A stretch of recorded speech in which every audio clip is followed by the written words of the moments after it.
Hey folks, it's Steve Wilmes and Matt Kieta, and we're here with another episode of the Risk Control Show. We do a lot of training, and Matt does a lot of training. He's a Serve Safe certified food manager. Yes, Yes, yes, and you have that correct. yes, I have that correct because I know you, dude. And and Matt just certified again and again, but on first aid, CPR, AED, adult and pediatric. And I Right. wanted to just kind of pick his brain a little bit and talk about what's going on. So, welcome again, Matt, to the show. You're a consistent guest here. Guest is probably not the right word. Lead host, co-host, Yeah, however you say co-host, that. whatever. Yeah. Thank you for having me, Steve. But today you're the guest and you're going to get slammed with questions. So, All right, do it. yeah. Do it. So, many moons ago, they took out the component of the rescue breath from our first aid CPR training because they found that chest compressions are, still effective and things like that. So I just kind of wanted to do a quick update on that component of it. Tell Sure. folks what they may need to know and things like that.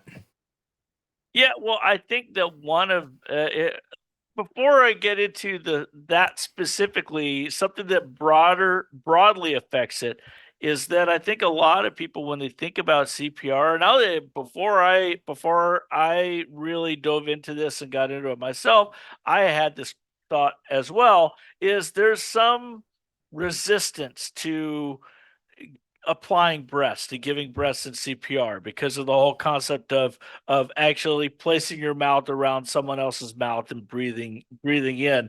It's a natural reaction where you're resistant to wanting to do that. So I think that there was a pattern where individuals who had the opportunity to help, who were in a situation where they could have done CPR, weren't doing anything because they didn't want to do the breaths. So they went back in and they did some studies on what was effective, what was not effective. Now, first of all, CPR compressions, which is the chest compressions to imitate the heart movement, to initiate the heart movement, and the breaths is overall more effective than just the chest compressions. However, chest compressions themselves are still effective and can still help an individual. So you're no longer held to providing the breaths in addition to the chest compressions. You can just do the chest compressions, and that will help that person survive the the medical event that they are undergoing. Yeah, and it's my understanding and that when a chest compression is done, it moves the blood through the body by pushing on the heart, but also Right. it makes the lungs expel air and then retake in air. Is that correct? Yeah, it is. There's a little bit of the relationship between positive and negative pressure going on there, but yes, it does. It actually will allow for, especially if you keep it's important to keep the airway open. Right. So obviously, if you don't have the airway open, it's not gonna do anything. But if you keep the airway open, which is where you tilt the head back of the victim large enough so that the airway, usually you're gonna have two fingers underneath their chin to hold it and allow the air to expel. So when the lungs are empty, the air will rush in. When the lungs are full and they have more pressure in the outside, then it will exit. It will egress out of the airway and out of the mouth. Right. And So yes. that's still kind of hard to do though when you're doing the chest compression. If I am describing this correctly, if you're doing the chest compression, you really require the force of two hands Yep. with the weight of the upper chest and shoulders, right? So it's Yeah. hard to open the airway when that's being done. Is that It correct? it is, but you can also position the head and it largely won't move. Right. So you can tilt it to a past neutral position. So when you're like that, you sideways, you tilt the head back, it will naturally open the airway, and the head will generally stay. My my Yeah, no camera worries. dark. Sorry, guys. Yeah, it will naturally stay open, and then you can perform the compressions, Right. and allow it to go through. But the most important part here is to understand that the compressions themselves are the critical component. That you can't do that. You don't stop yourself from saving a life because you're afraid of giving someone breaths, or you're disgusted by giving someone breaths. Uh, if you are only, I should say this, only do this if you are trained in CPR. Only Right. provide care to the level of training that you have, that Right. you're able and comfortably able to provide. But if you know how to provide compressions, you've been trained in that, then I mean, I don't know about you, Steve. Me, if that were to happen and I knew I could help and I chose not to help, I'm not sure how I could live with myself. No, I couldn't So live with myself. I've been in, I think I told you this, 4 actual rescue situations where I've had to perform first aid CPR.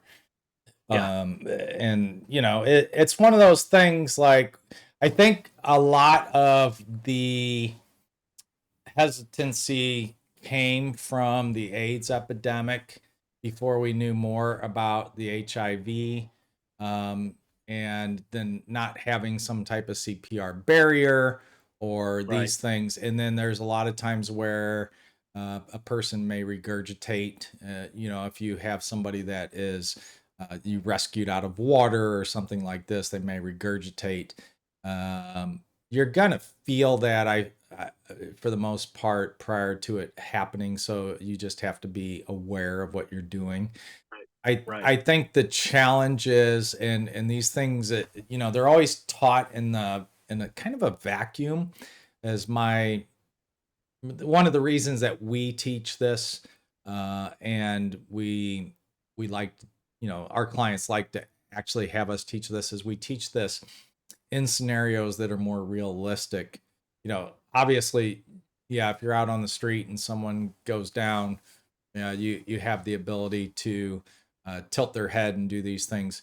If you're in an excavator on a construction site, uh, that's a bigger problem. If you're down in a confined space, that's a bigger problem. And so I think, you know, the, the challenge with the simple chest compression that I think people need to be aware of is, yes, you are moving blood,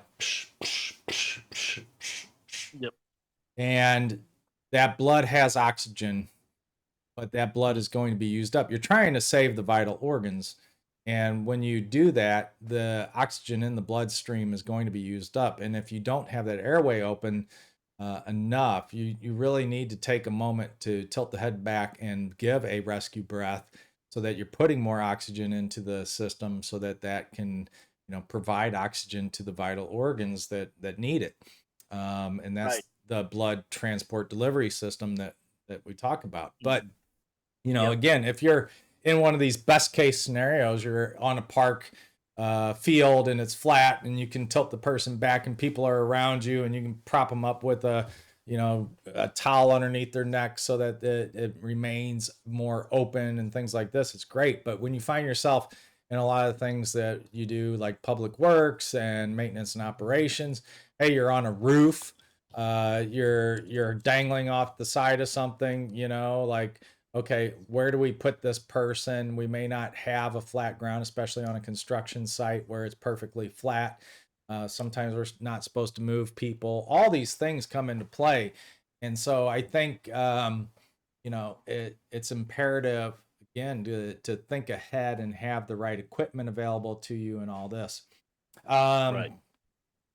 some of the new equipment, Matt, which I was really excited about, and I know it's been around for a little bit, but for those folks that haven't done it in many, many moons, there's some great new equipment, and like the CPR dummies themselves, right? Did Oh your yeah, did your instructor have the when you did this last recertification? Did they have the little illuminated CPR dummies and all that? yeah. These things are kind of neat. It's they have so they'll actually show a glow on the forehead, so the forehead will light up, will flush when you do the compressions correctly. I do also like, you may think that this would be on all of them, but it's not. Some of them have an apparatus underneath the chest cavity that performs a click. So when you now normally when you're doing chest compressions, you need to do, for an adult, you need to do 2 inches, a depth of 2 inches. So and then allow the chest to come back to its natural position before reperforming the next compression.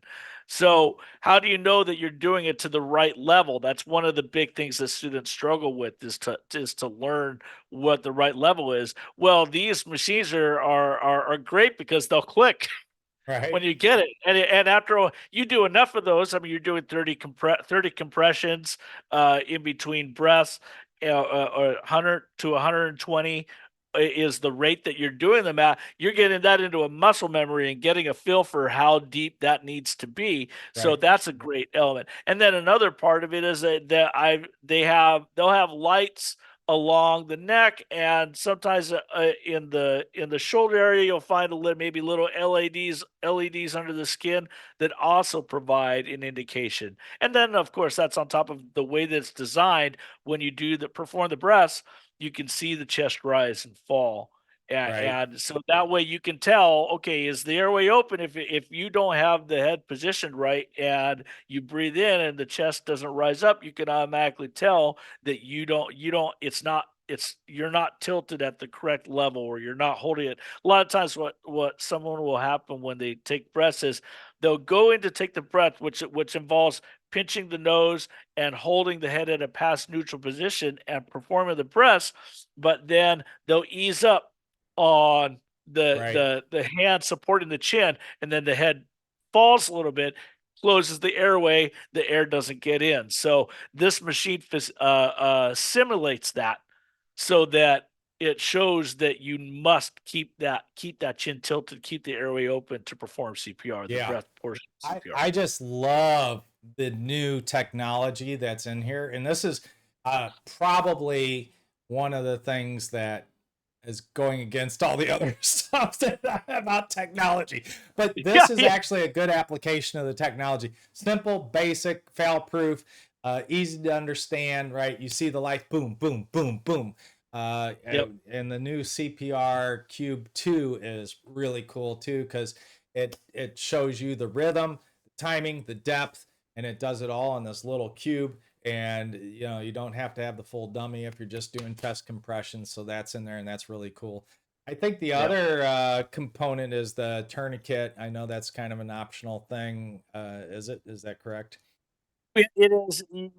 It's, you can perform tourniquet training as part of the course, but it's kind of a bonus structure to it. If you want certification for CPR AED for adults, you're only required to learn about direct pressure, which is the direct pressure of hands over a wound out of which blood is coming. Gotcha. So but yes, tourniquets is kind of an add-on. Yeah. I guess you could say, but it is critically important, especially for many of our clients who work in public agencies, work Oh in yeah. heavy machinery, and in situations where severe physical trauma can happen in an instant.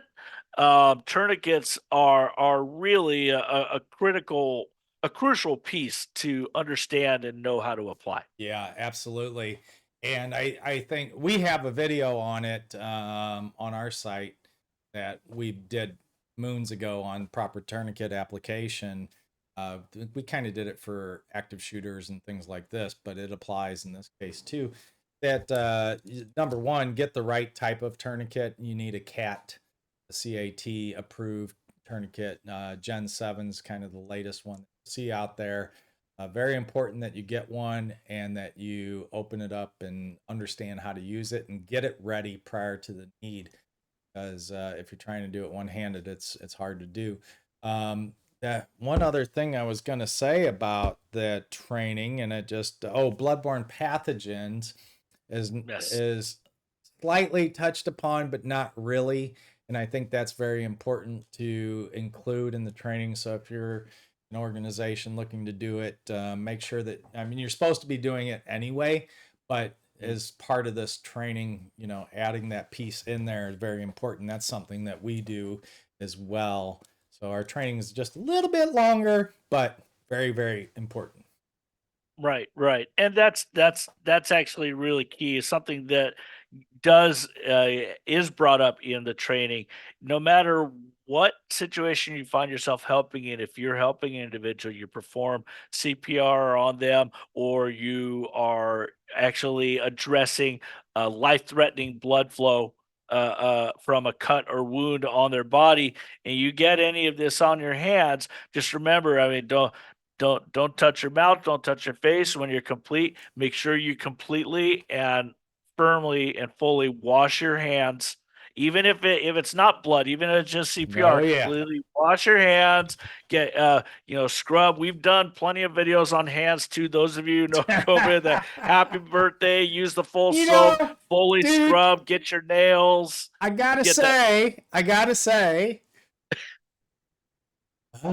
people, stop your disgusting habits, okay? I, dude, I don't even understand what is going on in our world. Didn't we just go through COVID? Didn't we just go through COVID? I mean, the whole Yes. impetus was, my father, I think I've said this so many times. My father said, well, we learned one thing about people. They're disgusting people. They're disgusting creatures. Yes, you're filthy, dirty, disgusting people. Why? Why? Okay, last Saturday, was I celebrated a birthday on the Saturday, right? So I went out and celebrated my birthday. I went out and watched Indian Wells tennis, the pros, got to see Djokovic. And then I was like, I'm going to go watch the UFC.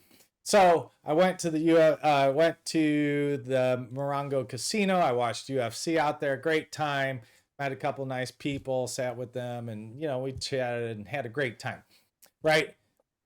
Those two places. You walk in the bathroom, you go to the bathroom, people are going to the bathroom and then they don't wash their hands. They go to the bathroom and they don't wash their hands. They walk out. You're touching slot machines and everything else. Wash your hands. What is the problem here? I don't know. I don't know what it is. It's just like oh, I just don't have time. I'm gonna I only did one the I didn't do the bad one. I did the lighter one, so I don't need to. Yeah, it's that I old don't know joke. what. It's that old joke. I walked into the restroom and this person from another country said, in our country, we always wash our hands. And then, and then that person says, well, in our country, our parents teach us not to pee on our hands. Sorry, wash your hands. You've touched slot machines. You've been walking around touching bleachers and everything. Like, what is the problem here? And this is how we got into this mess. And, one of the people we know has got COVID right now, very serious again, and their cousins got. It's like, are we going to go through this whole thing again? Wash your hands. Like, how you survived. Keep washing your hands. Okay, well, with that, we got our Dollar Training Club. We are on Udemy, of course. We just launched a whole bunch of new courses, rigging, signal certification, fully online. We got inappropriate behaviors in the workplace. We did SB 553, workplace violence. We did de-escalation techniques for workplace violence. We're going to be launching SWOT analysis because that seems to be going around in the risk management community. And I can tell you right now, most people are doing it wrong for risk management. The tool was not designed for internal risk management. It was designed as a competitive theory analysis in the 1960s. So that's why it's basics. It works, but you got to tweak it a little bit. So our course is going to go into that. Matt's teaching our first aid CPR and the Serve Safe courses. So if you need those, reach out to us. And you can find Matt and I this coming weekend. We're going to be in Bisbee, Arizona for the Prowl. And if you don't know what that is, check it out. But we're going to be down there. So if you are out there and you see us, say hi. We'd love to see you. Absolutely. We should do a first aid CPR course that weekend out there too, Matt. That would be really cool. Set up a booth. Yeah, there you go. All right, folks, join us. We got one other thing I want to say. If you join on Dollar Training Club, you can try it 7 days for just $1. and then it's just $7 a month. So you can get all your certifications, forklift, aerial lift. You can do your rigging certification. You can do all these other things, sexual harassment, all of it. It's out there. There's not a better deal in town anywhere. I can guarantee it. So with that, we'll see you on the next episode of the Risk Control Show. See you later, Matt. And I'm glad you're certified. You can save my ass when I go down. There you go. See you, Steve, and to another year around the sun. That's right.